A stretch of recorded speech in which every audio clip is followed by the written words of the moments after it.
Welcome, ladies and gentlemen, to another episode of A&B Convos Reacts. A&B goes to the movies.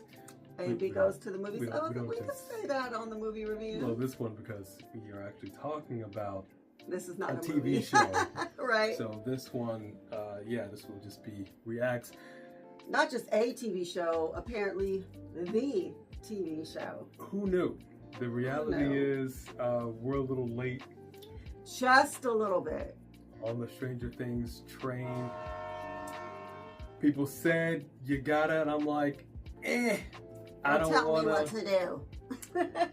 But yes, we were in a different environment and alive. People were bringing it up, and obviously the series finale just happened.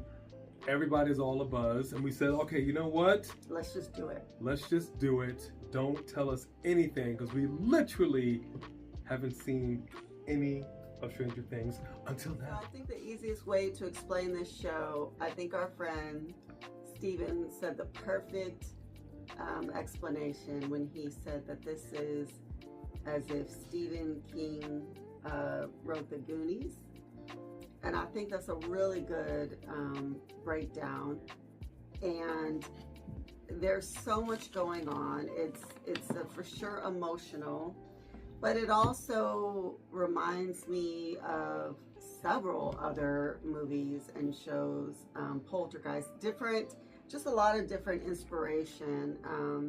The 80s nostalgia, watching this, I mean, if you grew up in the 80s and you watch this, man.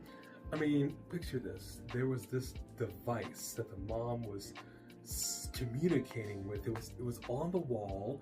It had some kind of a handheld receiver. It had sort of a stringy, curly thing leading from the device to the receiver. I've never seen anything quite like it. It was almost like a cell phone, except for it was like not attached to the wall. Yeah. Like analog. They call it some sort of a telephonic device. I don't know. Either way, yes, it was a very, very 80s forward.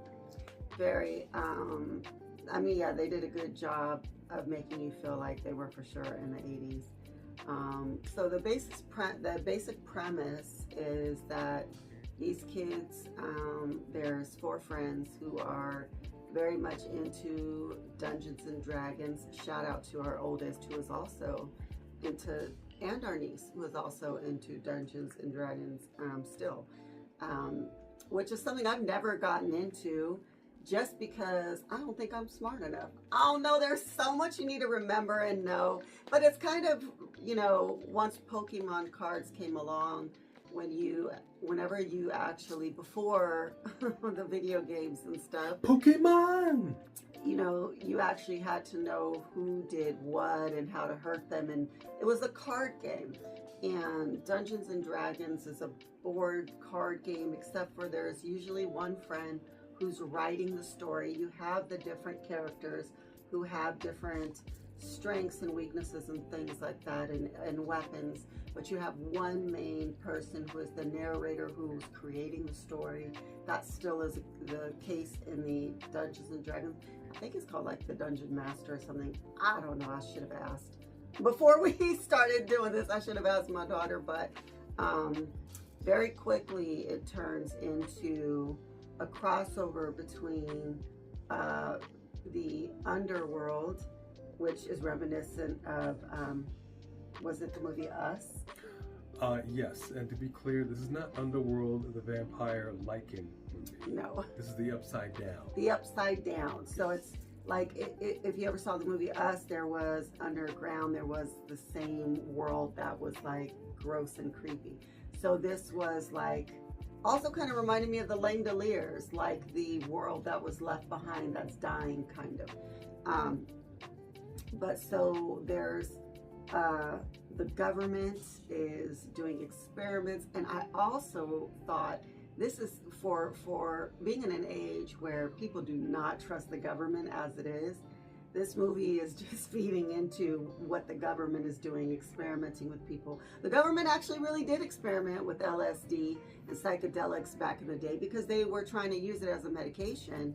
So they were using it on people. They were doing experiments, and then they realized that it could kill people and that it couldn't really be controlled, and they made it illegal. I did hear that they're trying to get back into that, but who knows? So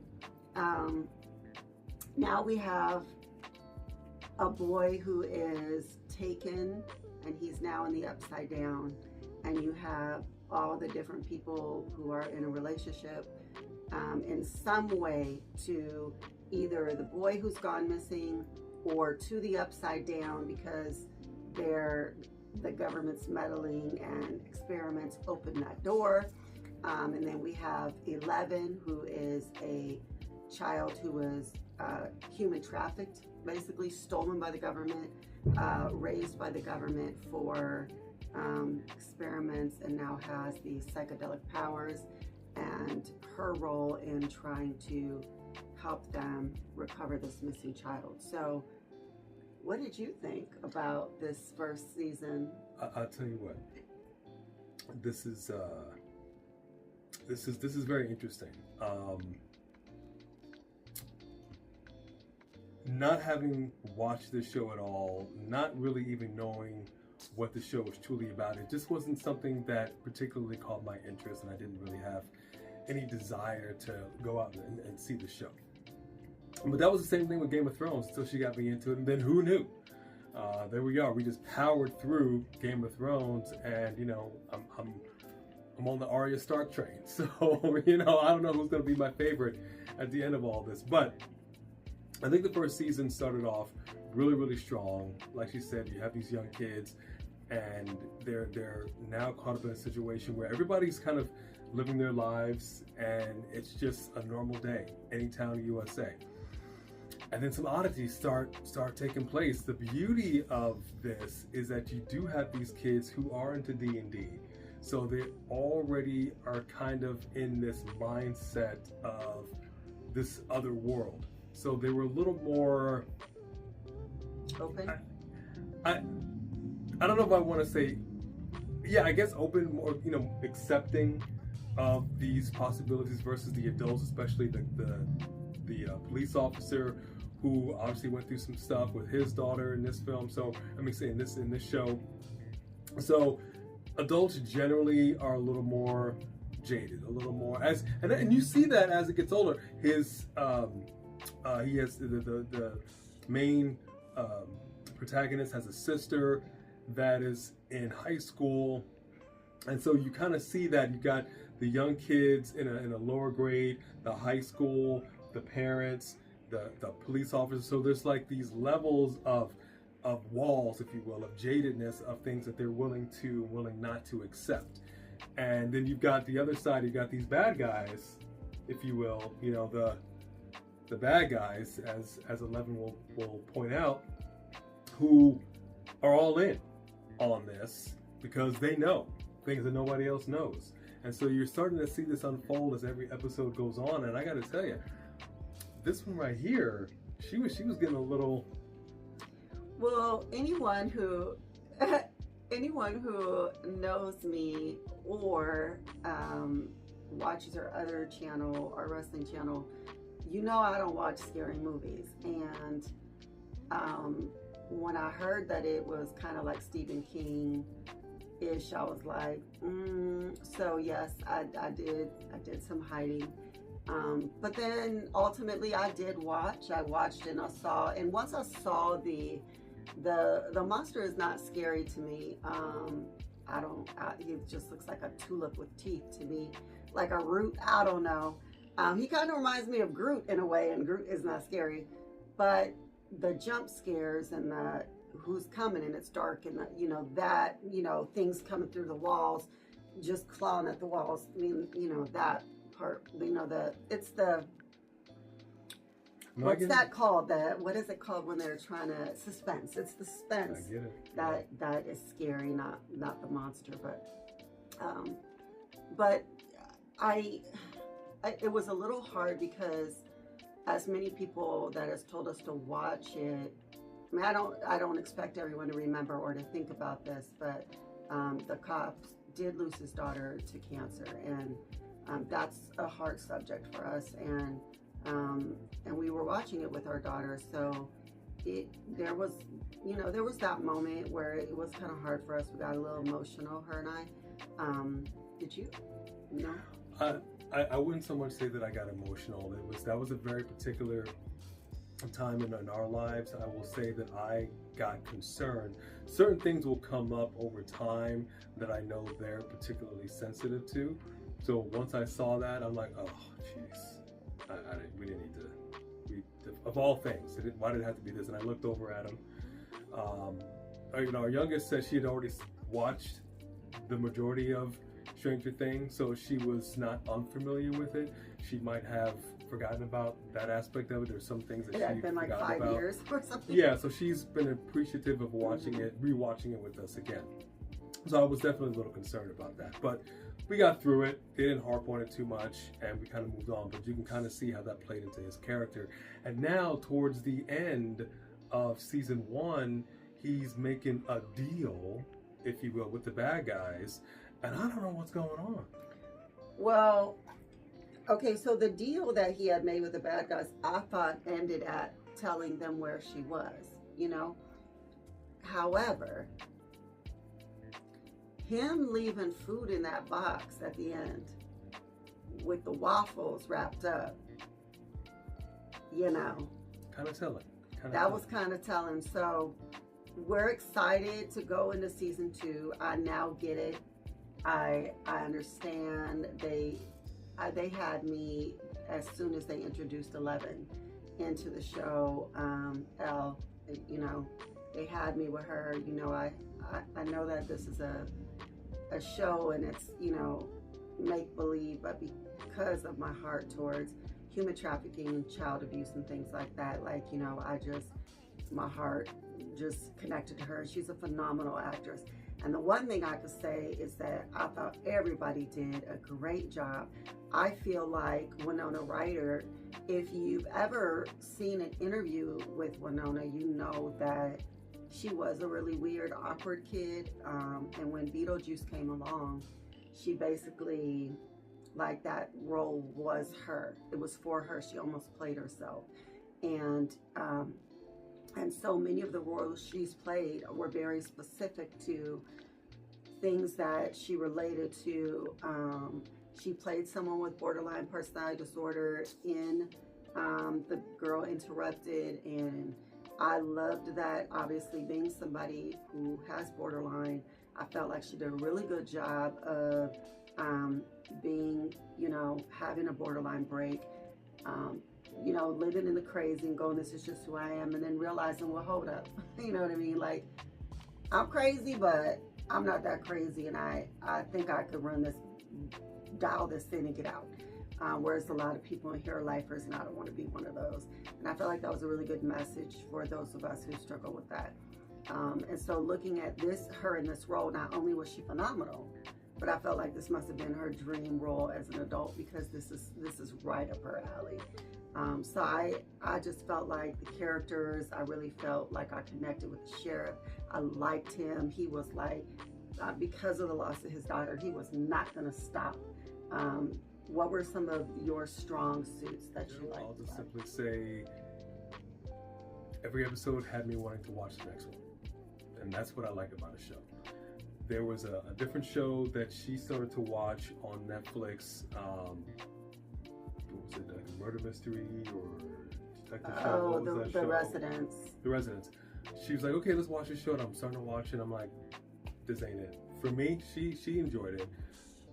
For me, not so much. I always enjoy a murder mystery. And to me, The Residence kind of reminded me of Clue a little bit, the way that they did it. And I liked Clue, so. No, I definitely got it. It just didn't click with me. So I'm glad that Stranger Things did click with me. It had me going, okay, let's watch the next one. Okay, let's watch the next one. And the next thing you know, it's like, what time is it? That to me shows that this is a good show. And in fact, they left the final episode of season 1 in such a way that says, okay, it's not over. It's about to go down. What's going on in season 2? I'm very excited to see the next one. Yeah, I think if I was going to give it any critique, I would say that, you know, they went and found Elle's mother, and they felt so strongly for her, especially Winona, felt so strongly connected to her. And basically, after the government did these experiments on her, they I guess were doing these experiments while she was pregnant, and then they basically told her daughter died, but you know, they took her daughter, and that was Elle, that was 11. So once they instantly knew that she was telling the truth, and that this was 11, this was the little girl who was gonna help them find her son. No point in the end of this, once she goes through all of this to bring her son back, to save these kids' lives, they don't go back and tell her, you were right, yes, they stole your daughter, we met her. They don't come back, and that she just, so I didn't like that. And unless they're gonna bring that back in season 2, she just sat right back down and started going on with her son, and didn't even go back to this woman. Well, truth be told, they saw some loose ends that they felt were tying into their own story, but their motivation for even going there was to assist them. No, I know that. So I'm not surprised. But once you meet her daughter and then you connect with her daughter, you don't feel like you could go back and tell her, I mean, that you believe her and that you met her daughter. They might in season 2. That's what I would like to see, that they bring that back around. I didn't think about it too much, because I just felt like they were very single-minded in their goals at that point, and just wanting to find Will, and then they did, because of her. And I just felt like they owed that to her. Well, again, they still might. Maybe they will. The show isn't over. Yeah, so that's what I'm saying. That's the only thing that I thought about that I felt like was missing, and hopefully they'll bring that back around in another season. Yeah, that's season 1 in a nutshell. I believe there might still be some people that have not seen Stranger Things. It's hard to believe there are people that still haven't seen Star Trek, okay? I don't know who you are. Go ahead and get Paramount Plus right now and catch up. We'll wait. Absolutely. Tell us what you think. Comment below. How did you feel about Stranger Things season 1? And if this has in fact been your first time really watching something and going, okay, you know what? I'm going to do it. I'm going to start season 1, episode 1. Do not hesitate. Do it. You will not regret it. You will not regret it. We'll be back to be reviewing season 2. Probably by next week. We're binging pretty quickly. Yeah, we're powering through. Just so you don't do any work next week. That's all I'm saying. It's all right. All right, that's it. We will see you guys next time for A&B Convos Reacts. Have a good one.